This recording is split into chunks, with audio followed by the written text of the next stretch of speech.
Bass. Hello, everybody. This is Sega Does Podcast, episode 32.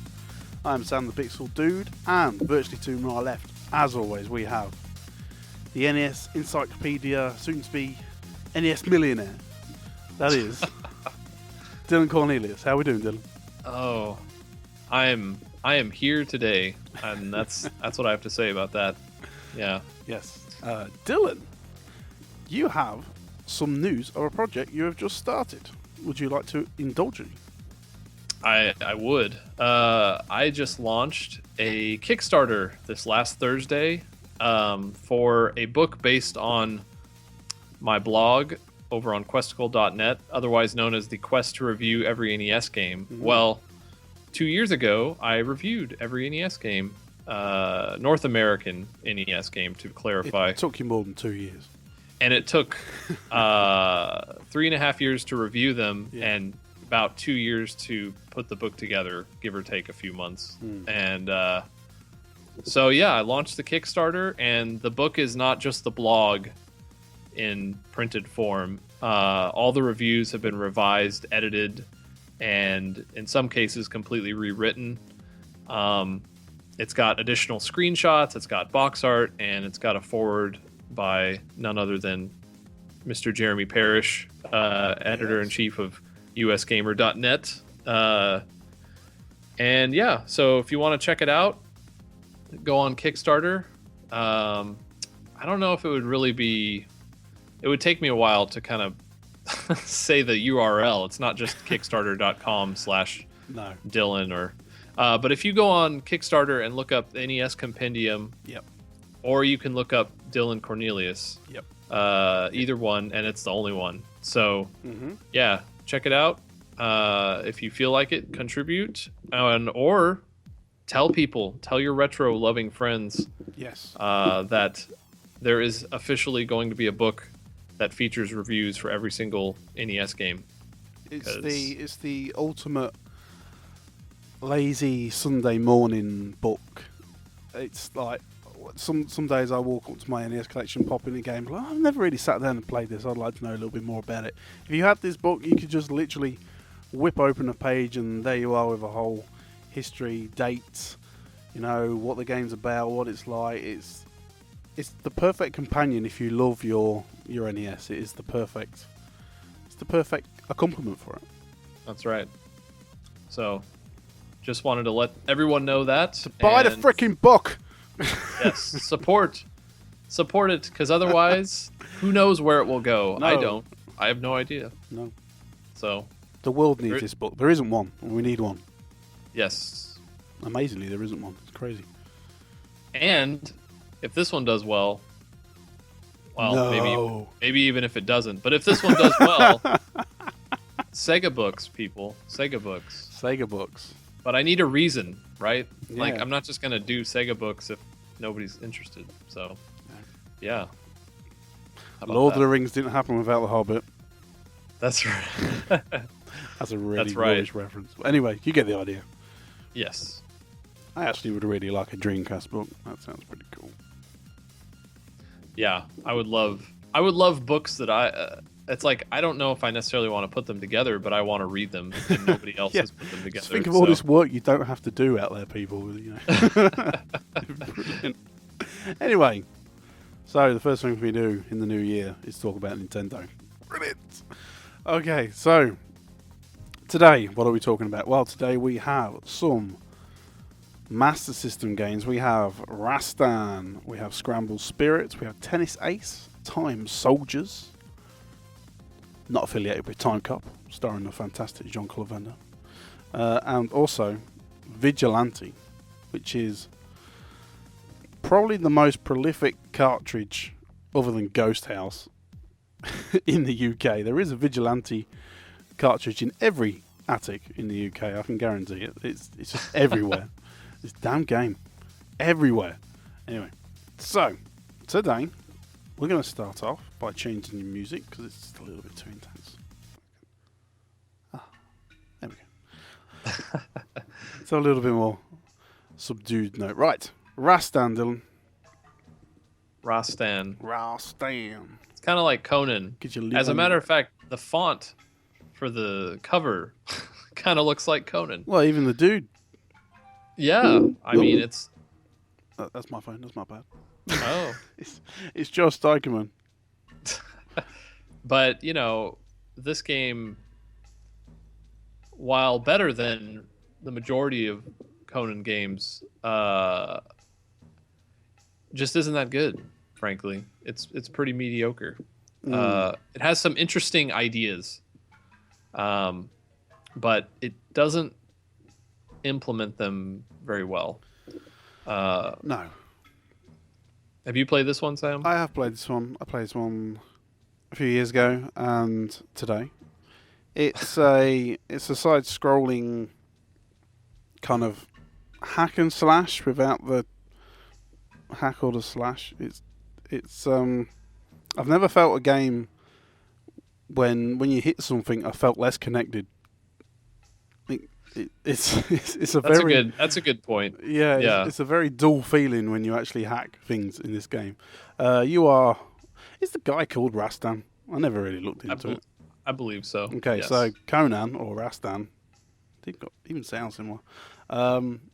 Basically, you go from left to right and hack things and get to the end of the stages. And very glitchy game. Yeah, glitchy, and I put in my review, because this is the best way I know how to put it, he controls like a barbarian. He's just very good to control. He doesn't, like you said, I didn't really think about the whole, like when he hacks, it doesn't really connect.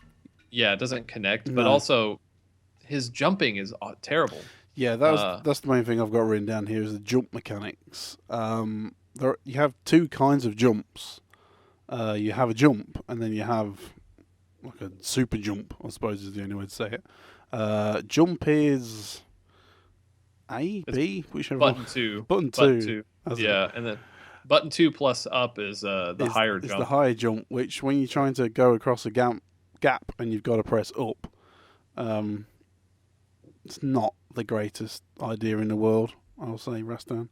No. Just everything didn't feel very connected. Even when you're jumping, there's no real sense of... Like, the arc of your jumps never felt the same.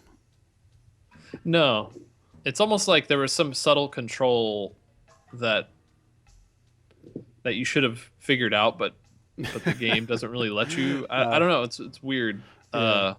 And the game is too difficult to have these types of controls. Yes. And maybe I'll just comment on this here, where it feels like this is a problem with a lot of Master System side scrollers. Mm-hmm. Slowness. Why is that? The game looks really good. Do you think? I think it does. Color-wise. I was going to say, it's colourful, but lots of repeated sprites and... Well, that's true. Yeah. I hate games that make the floors really deep, if you know what I mean. Like when you're standing, like your character's just standing on the ground. He's actually like halfway up the screen. Yeah, that's true. I mean, I guess in comparison to an NES game from this time period, it looks pretty good. It doesn't look as good as really good Master System games. It's not got an art style. No, it's definitely generic. Yeah, very generic. Like, oh look, there's a tree. Oh look, there's a rock. There's no like nice attempt to do any shadowing or like create a artificial light sourcing or anything like that. It's just very basic textures. Sounds doesn't really exist. Sounds pretty bad actually. Yeah, I didn't really take notice of it, and I didn't write about it, so that kind of should tell you a little bit. We have some thoughts from you guys on Rastan. We have Jason Thorpe here. I played Rastan a lot and don't remember it being as difficult as you describe. You know, Jason, that seems to be for every single one of these games that ever existed. They never seemed that hard back in the day. But they really are hard now. But 30-somethings don't have the split-second reaction and pattern memorization like a 13-year-old. That's very true, Jason. Since I pay more attention to the business these days, I think he means obviously the gaming business, I just realised Taito published the game on the Master System and not Sega. So it was a Taito published game. So we're starting to get into third-party publishers now. Yeah, because Sega was starting to really move on by this point. That's quite interesting. Thank you for that, Jason. We've got here E.T. Nice to see you, E.T. I really liked the game as a kid. I remember enjoying the music for some reason. I wonder what reason that was. Pretty standard 80s platformer. I like the boss fights. I too don't remember this game being that hard, but it's not super easy either. Kurt 13. Rastan sounds like a type of pasta. Rastan with tomato sauce and meatballs. Very beefy meatballs. Very true. So yeah, Rastan.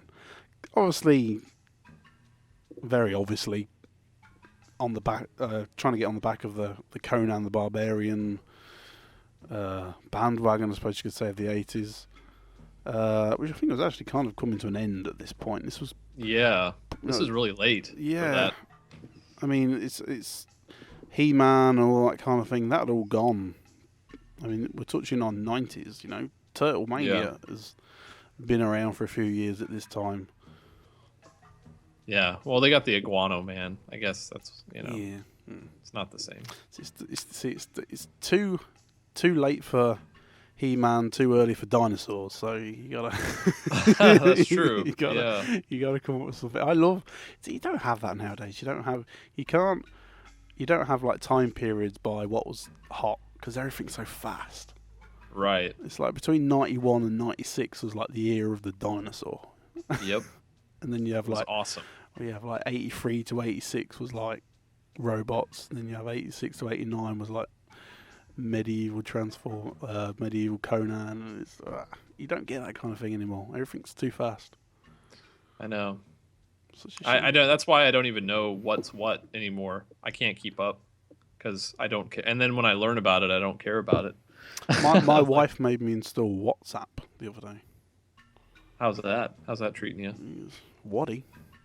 I think it's don't know what that means. It's just a way to screw over the telecoms companies by the looks of it. So it's like a free messaging service. I gotcha. So it's pretty cool. You can send pictures and stuff without having to pay for picture messaging and stuff like that. You guys still have to pay for that stuff? If you send in a text message, if you send a picture to someone, yeah. Wow. Thanks. All the I'm surprised. The last time we paid for text, I think was like we don't really pay for text, like really. Well, even like pictures and stuff, I guess sending it. Well, most people use Facebook nowadays anyway, but that's true. I don't have any Facebook, so you're better off because I'm sensible. So I can remember when the world loved dinosaurs. I don't need Facebook. So that was Rastan. God. Shemu, you're depressing me. Let's have something else. What have we got? I never realized how Shenmue kind of has that drum sound similar to Donkey Kong Country. Oh, do not compare it to that. Please. Well, just the drum sound. One of the most overrated games in history, Donkey Kong Country. I don't know about that. Oh, yes, I do. I'd say anything in the 360 PS3 generation that got amazing reviews is more overrated than Donkey Kong Country, like Halo 3 and. No, Halo 3 is cool. Grand Theft Auto 4, yeah, but is it? Grand Theft Auto 4 is very overrated. 100% cool. Yeah, I don't know. I don't know. They're all overrated. Every game's overrated. Every game is overrated except Metal Gear Solid 2. Yeah, and 3. I actually prefer 3. We're not going to have this fight now. we got to talk about Scramble Spirits. We had Snake on a previous show. Should have asked him. I know. Scramble Spirits. Scramble Spirits. Right, I just want to check one thing before we start. Did you... Because I played this game by a certain method, should we say. Cheating? No. I got you. Yeah, you got me. Yeah. Did you have Flickr? I'm pretty used to Flickr. I've played tons of NES games. But not on the Master System. I know, but I guess my point is I don't even notice it when it happens. Okay, so, well, I will say I'm pretty sure that my method, air quotes, of playing most of the Sega Master System games is pretty rock solid. Yeah. And when I started this game up, I was extremely surprised with the amount of flicker that I got in this game. And there is a lot going on the screen for a Master System game. It is a top-down shooter, we must just say. Top to bottom. And it just really struck me like, oh, what's that? That's Flickr. I don't know Flickr. Where's this come from? It really did strike me, and it kind of... I'm not going to take the shine off the game, because I don't think I have much shine in the first place, but I think if the Flickr for me hadn't have been there, I'd have found it a lot more solid experience. Yeah, okay. That's true. You probably would have at least been able to play it, but the game is not interesting. No. It's about as mediocre of a shoot 'em up as you can get. The backgrounds are boring. You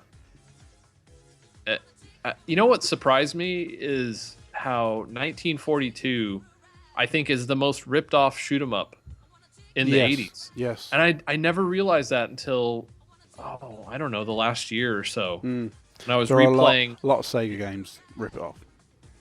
I just didn't know it was that influential. I always assumed, R-Type and Gradius and some others were more influential, but it seems like 1940.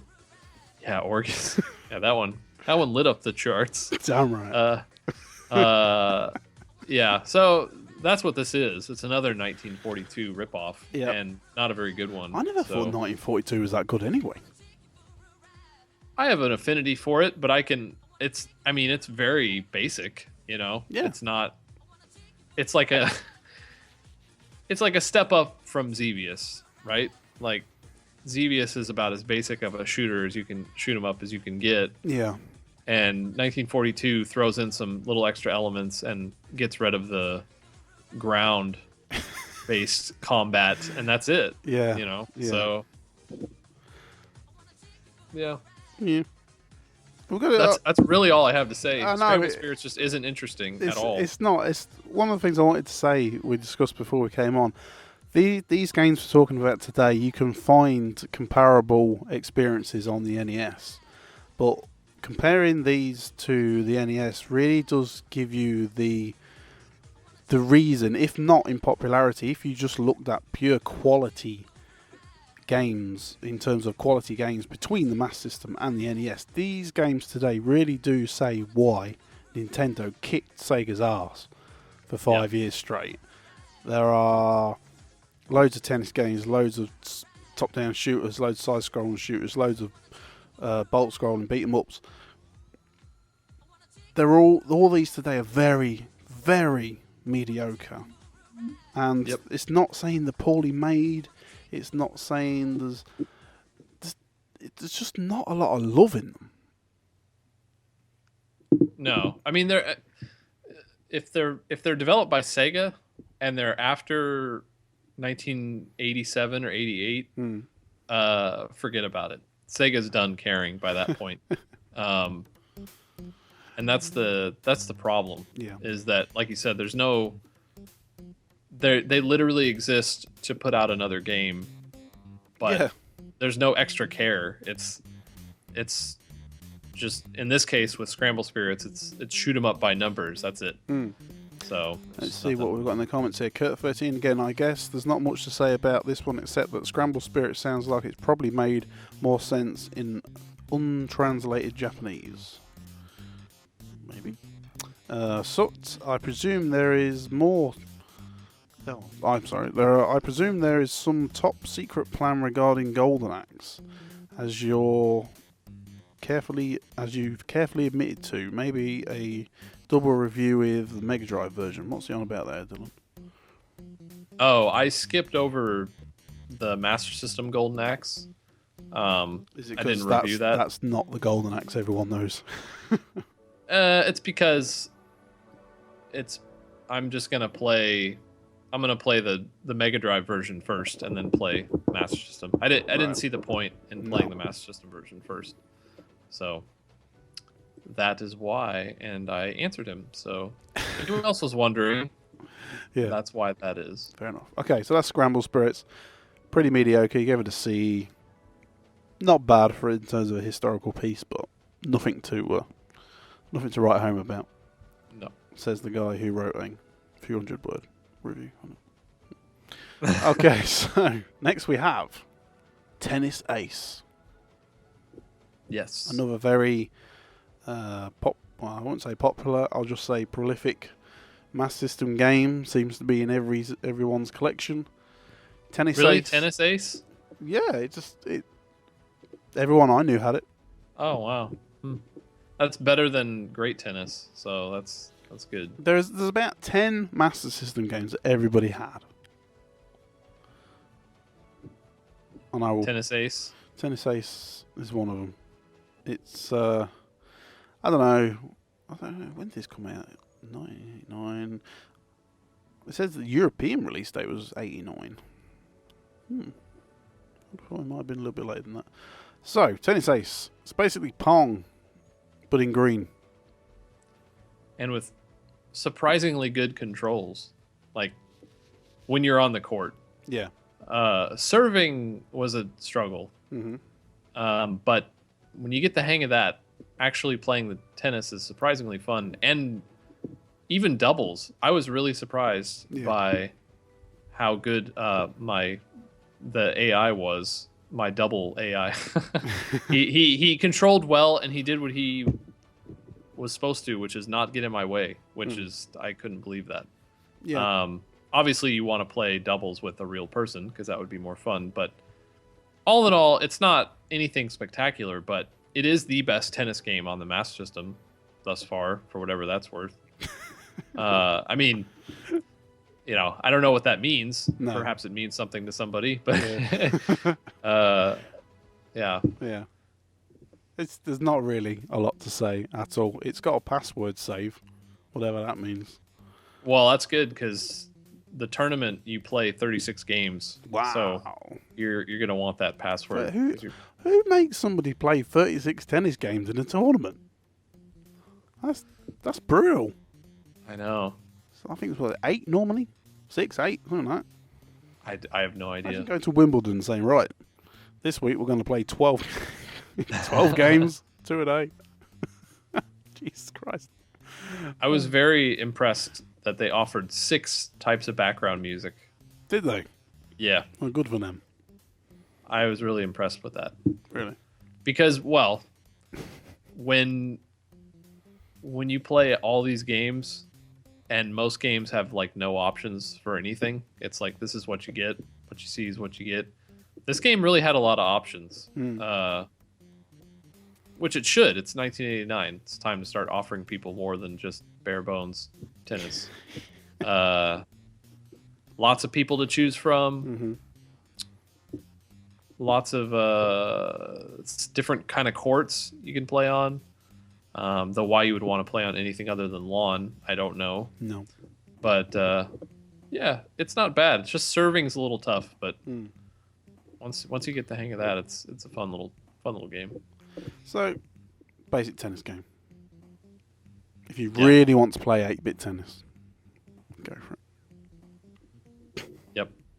Sega always did quite well with their tennis games. I mean, they made the best tennis game ever in Smash Court. That's just. They did eventually. They struggled a bit with their early games. Remember Champion Tennis? For the SG? Yeah, it's the SG 1000. I mean, you could make the last, mind you, the Last of Us is pretty bad. You could make Metal Gear Solid 2 on that and it'd still be bad.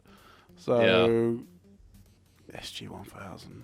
I haven't thought about that in a few months. Thanks, Doesn't Dylan. it seem like an age ago? Well, it was an age. Yeah. Right.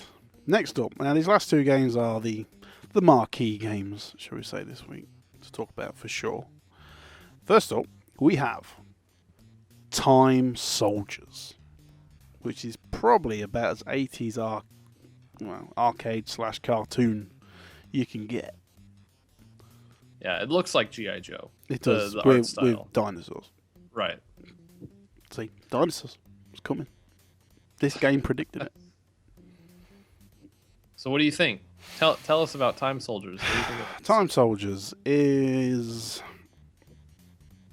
the game. The art style reminds me of X-Men on the NES, which is not a good start. That's not good. No.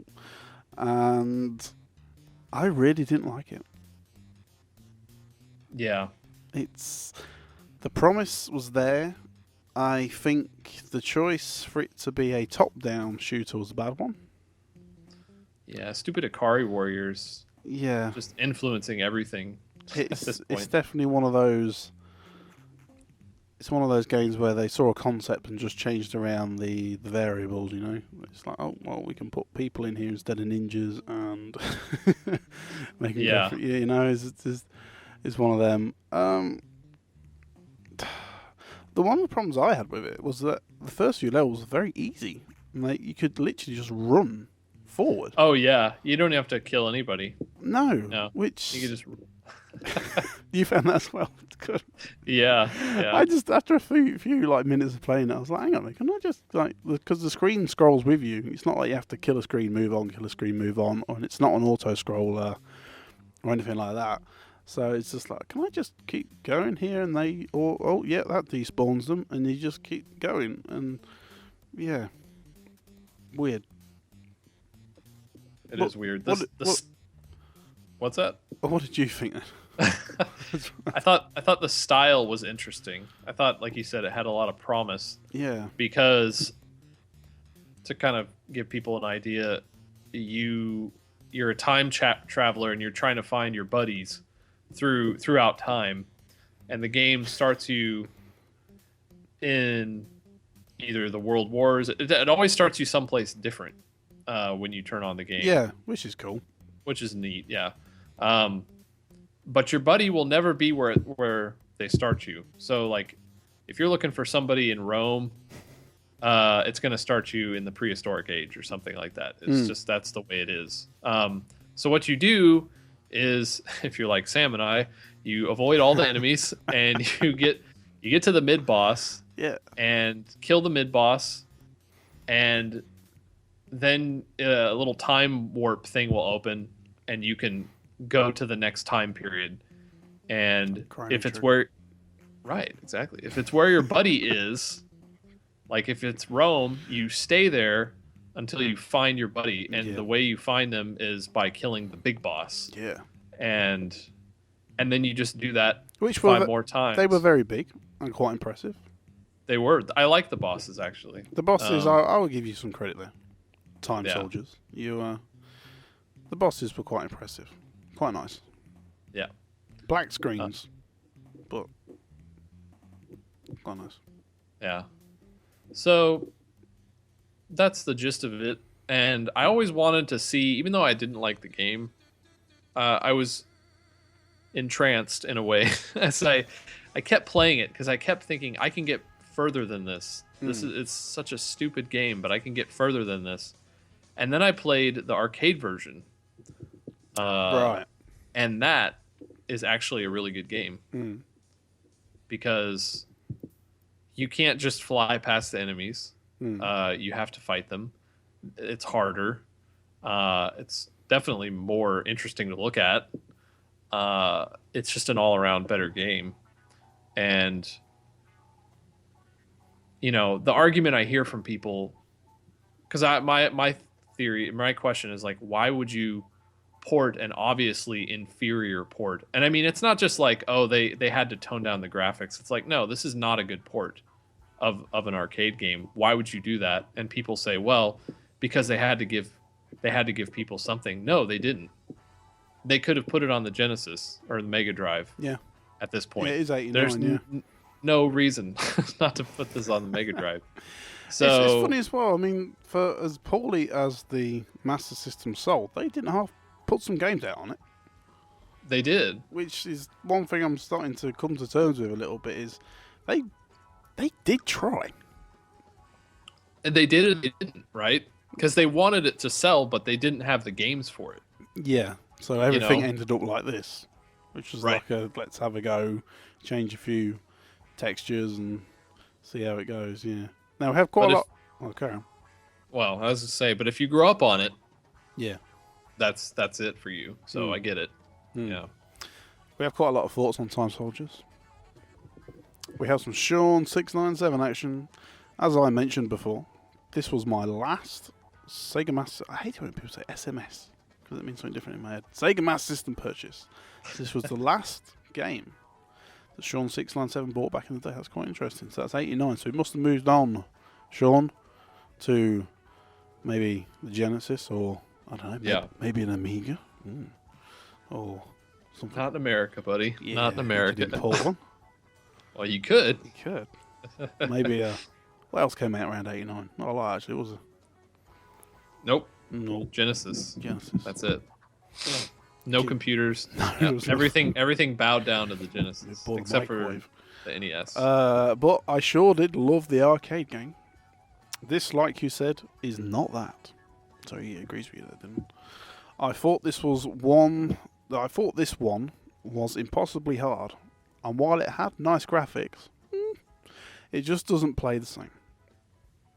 Which I agree with. It plays pretty poor. Yet I'm still glad to have been able to play a home version. Did Sega really think? You think the mindset back then was just like, let's stick it at home.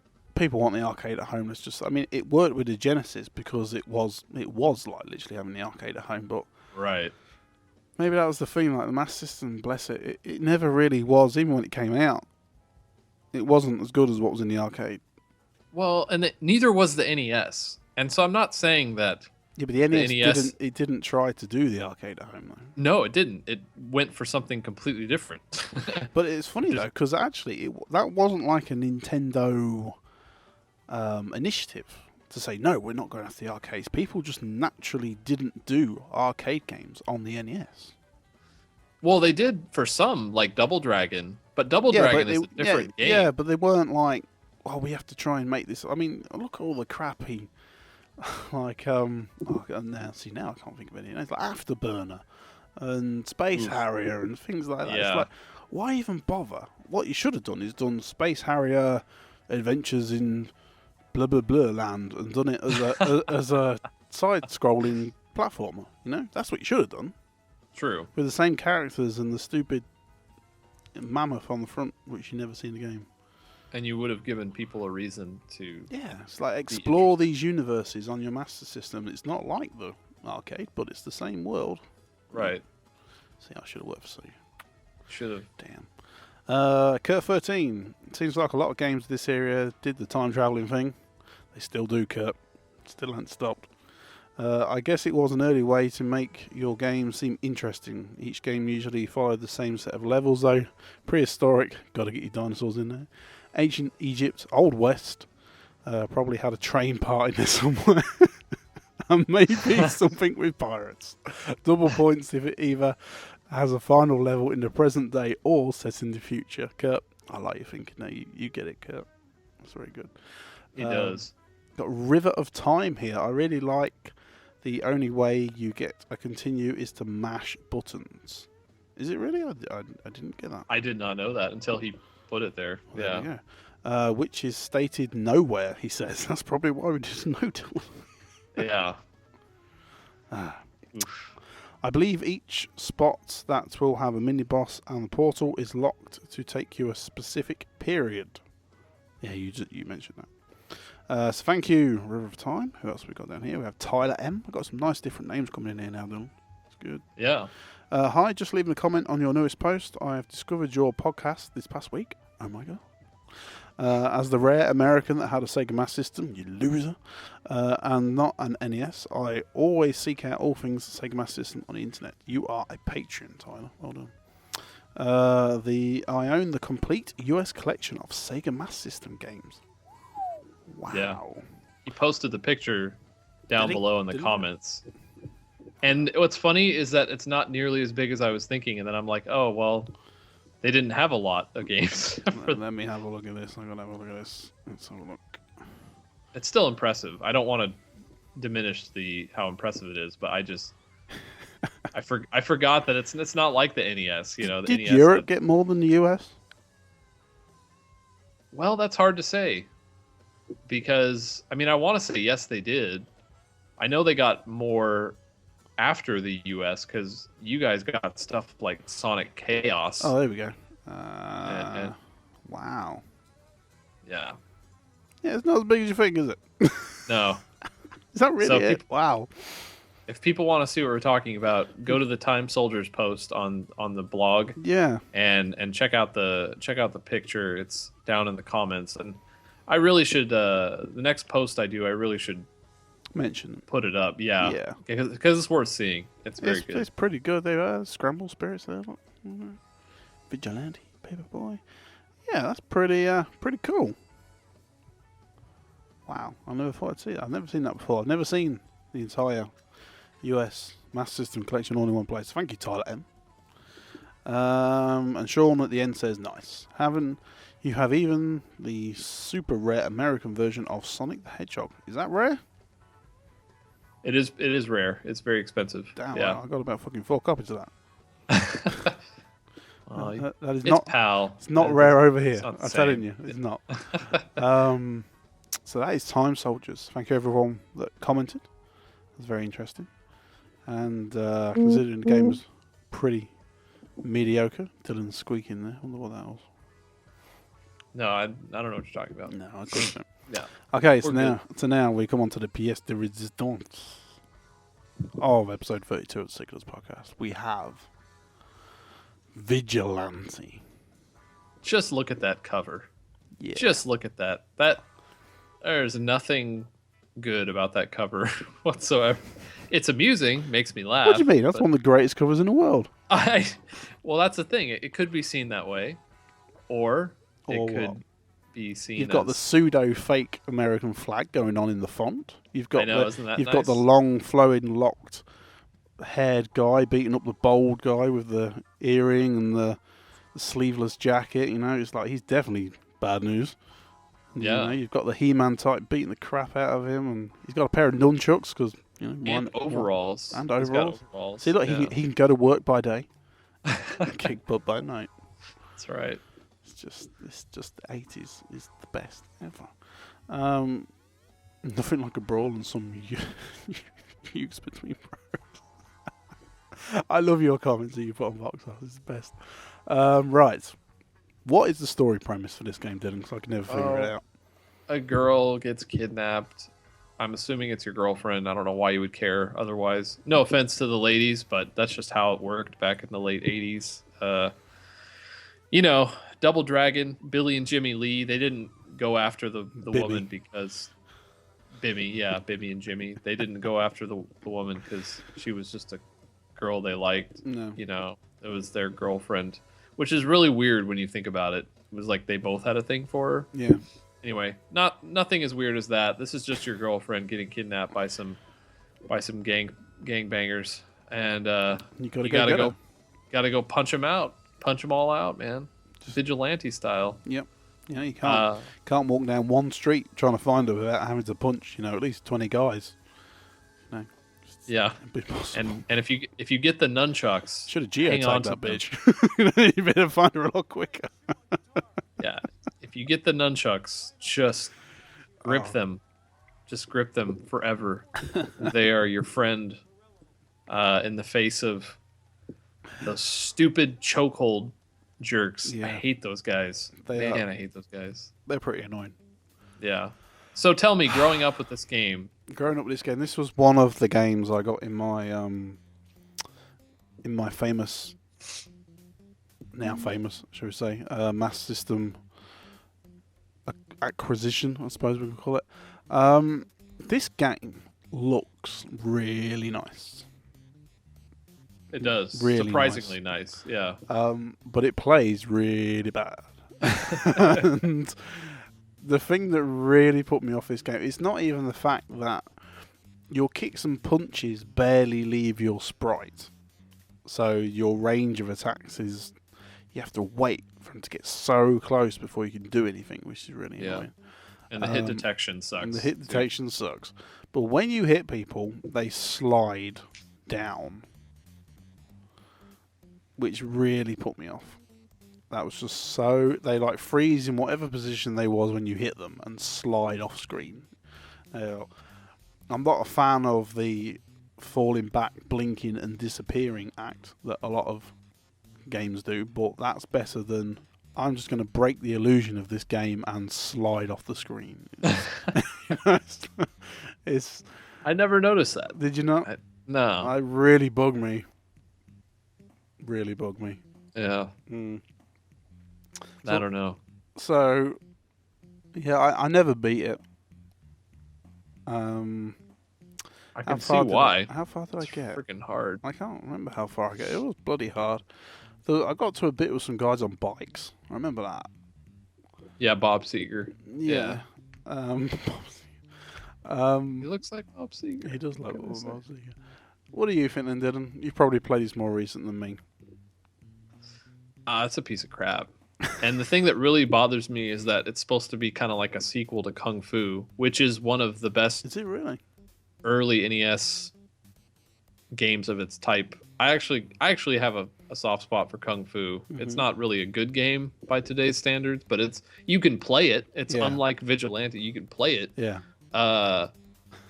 Honestly, what bothered me the most is the choking guys.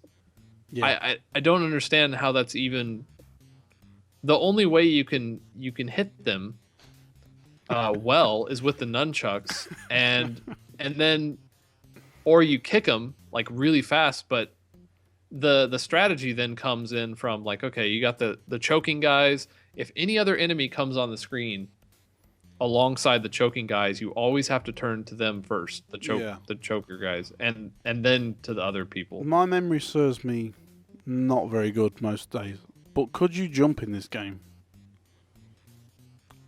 Yes. Well, you can jump attack, I think. That's right, but you can't just like jump and then press a kick in midair and it'll do it, can you? I don't think you could. That was another thing I think that bothered me as well. That it felt very... It was very pretty, but it was all like... It made you think the world was more dynamic and interesting than it actually was. It was actually a very limited game. Yeah. Very, very limited, like SG-1000 limited, but just pretty. Yeah, and I don't know. So you had this game, you grew up with it, right? Am I right in saying that? Well, I wouldn't say grew up with it. It was around. It was around. It's one of the games everybody seemed to have. Right. Which was weird. I don't know, for a few Christmases running, when people bought Master Systems, there must have been like a block of 5 games that everyone got in the bundles that were sold in stores, you know? Yeah. Like the pack-ins, shall we say. There must have been.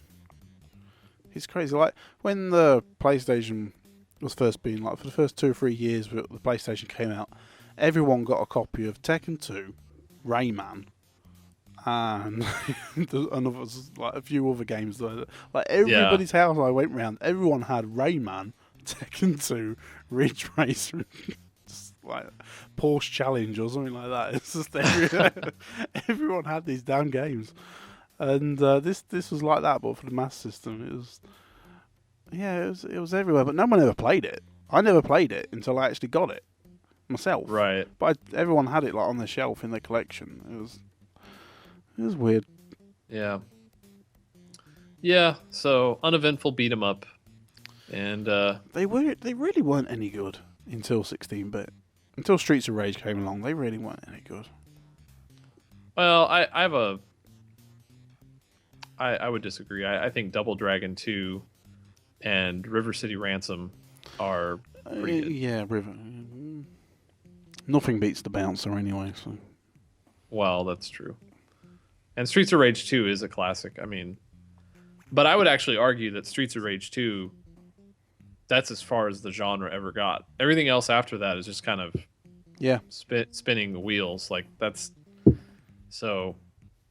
What about Tekken Force mode in Tekken 3? Oh, terrible. Chicken. And 32-bit beat 'em ups are I like that. Not very good. I did like that. And that Double Dragon Neon, have we talked about that? How terrible that game is? The Bouncer. That's a good game. Double Dragon. Oh, that was the redo, wasn't it? On like PS3. Yeah. And that was terrible. We've talked about that before. I thought so. I don't want to rehash it. But no, I don't think we've done it on Sega Does, but I remember talking to you about that before, and yeah.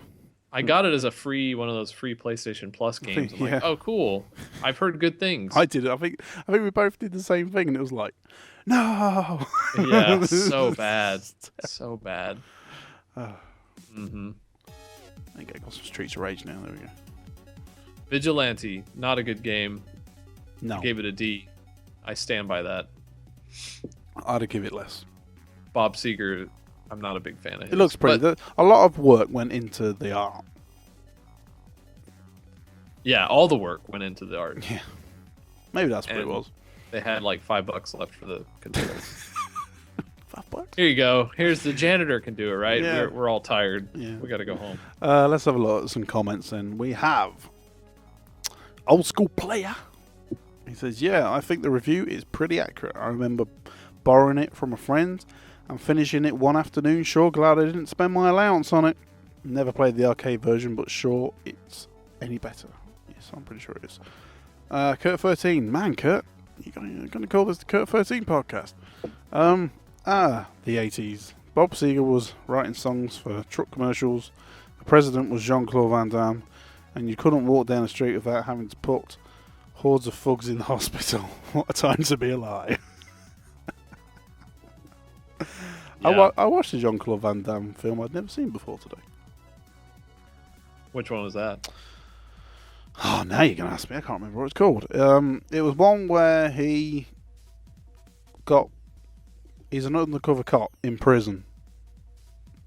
And he finds out that he goes in there investigating why loads of prisoners seem to keep dying, and it turns out they find out what blood type they are and what, like, they make sure they're all clean and never taking drugs and things like that, which must be pretty hard in prison. And then they kill them and take all their organs out and sell them. Was it a recent one? No, it's 89. Oh wow, it was like prime time. It was very good. There's one. I mean, I love Jean-Claude Van Damme because he's Jean-Claude Van Damme. But yeah. I will admit, a lot of the films he's made, it's called Death Warrant. There we go.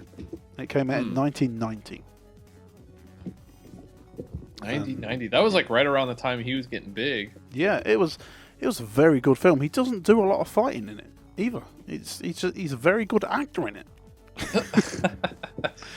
It's impressive. And it's shot in that really good 90s/80s action style. It doesn't look cheap.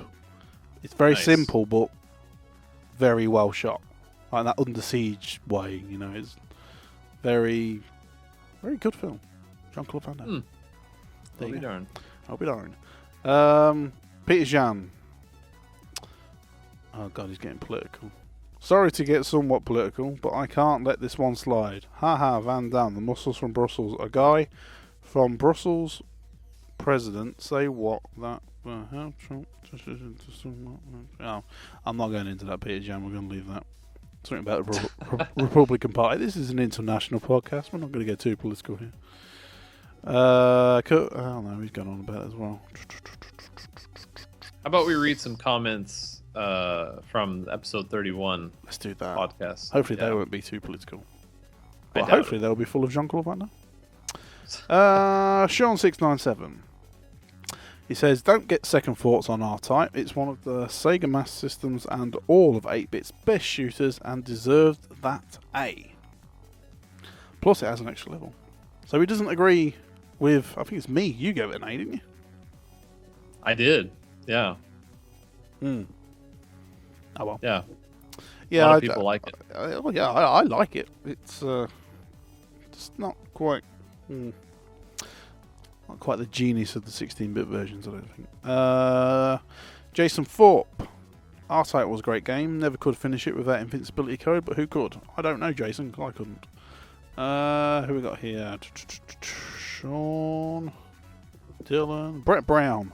I'm surprised you've heard bad things about Fantasy Star... Phantom. You try saying that late at night with a cold. Fantasy Star 2. I thought that the game was usually considered a classic. Now, what's he on about there, Dylan? Oh, in the last episode, I was unsure whether Phantasy Star 2 is a good game. I've heard mixed. I'm unsure as well. Everyone loves 1, everyone loves 4, and everyone hates 3. But I'm not quite sure about 2. Yeah, I've really not heard much of anything about it. Is that a Master System or a Mega Drive game? I'll be honest, I don't know. Mega Drive. Was it? It must have been quite early then. Yeah, it was really early. It's in the next couple of games. Wow. So, yeah. It's a long one. You then say the first Fantasy Star was grindy as hell, which it was.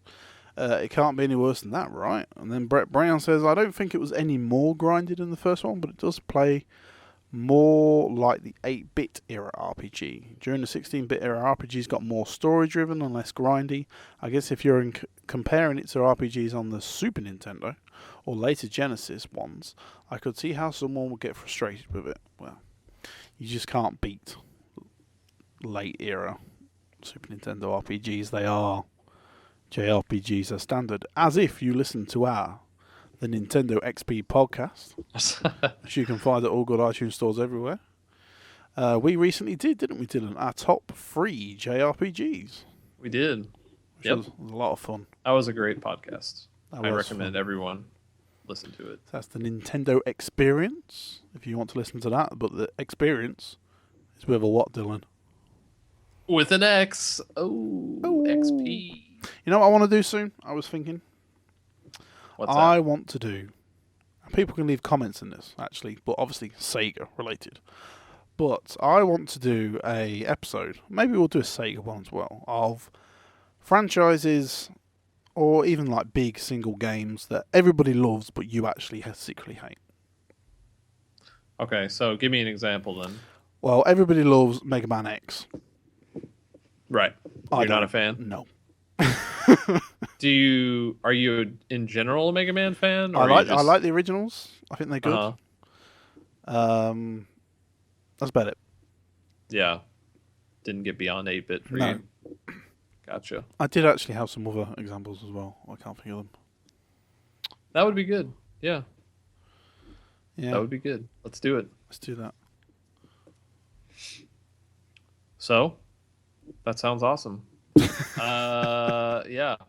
Now we're ladies and gentlemen, I implore you. We're both not feeling it today in our regular lives, so we're trying to keep it together for this podcast. We're trying. We're dying here, literally. I really want to bring this up though because I think this is a good idea too. Okay. Sean697 suggested a Sega Master System top 10 list so far after we're done with the 1989 Master System games. So we have discussed doing years before, haven't we, in top 10s? I'm sure. Well, not just for 89, just from when the podcast started to now, you know. So that would be what years then? What would that encompass? 87 to 89. 86 to 89. 86 to 89. But 86, I don't think had a lot of games. No, maybe I think it had like 6, didn't it? Something like that. Yeah. Maybe it's, it might even be 85 if we're going all the way back to Mark III, because that's still technically Master System. So I don't know. It's a lot, but the good thing is that there's not that many, so it's going to be very apparent. So you want to do a top 10? You want to do a top 10? Yeah, we did a top 10 for the SG. We can surely squeeze out 10 for Master System. I'll be honest. Killing Sam. I don't think there's 10 games I'm that bothered about compared to the SG. Well, I could do a top 10 and you could do a top 5. No, I'll do a top 10, but I'm saying... Oh, okay. I don't know, the Master System really didn't grab me. I was grateful for it after the SG-1000, and now I'm ready for the Mega Drive to just... It's Wonder Boy 389. It is. Yeah. That's and I'm playing it right now. You are playing it right now. I'm just checking. Spoilers, it's great. Yeah. Maybe number 1. Yeah, it's really good. Okay, we could do that. Is that right. one of the... We really are dying today. Is that one of the last games then in 89? Yeah. There's Wonder Boy 3 and World Games. Oh, God. No California games. Actually, that's one game I like. California games. That'd be pretty high. That'll be fun. That'll be fun. Again. Okay, so after today, then we finish with Vigilante. We have Wanted, which is there is a review up on the site right now. Correct. We have Wonder Boy 3: The Dragon's Trap, which sounds interesting. And we have World Games. So then after those 3, you want to do a top 10. Correct. Okay. That's pretty good, actually. Cut it off at 99. That's pretty nice and round. And yeah. Yeah. I like this. Well done, Sean. Good idea. Sean knows what's up. Sean, if you wish, you could send us your top 10. Where can people find please do. Dylan? People can find me on a myriad of places, but where I reside the most, I'm on Twitter at the Dylan the. And I'm also on questicle.net, and I'm on segadoes.com, and I'm on Kickstarter. Damn, man, you're everywhere. With the NES Compendium. So that's where I'm at right now. That's where my mind is right now. Really? Yep. Good. That's right. Right. Okay. So that was the Sega Does episode 32. 32. That's pretty cool. So next time, we'll probably talk about those next 3. And we'll either do a very short episode with those 3 and then another episode of top 10s, or we'll cram it all into one. We haven't decided yet because we're like that. You see, we're crazy and carefree. You never know. You never know what we're going to do. No, you never know. So until next time, Sega. Sega. I never get this right.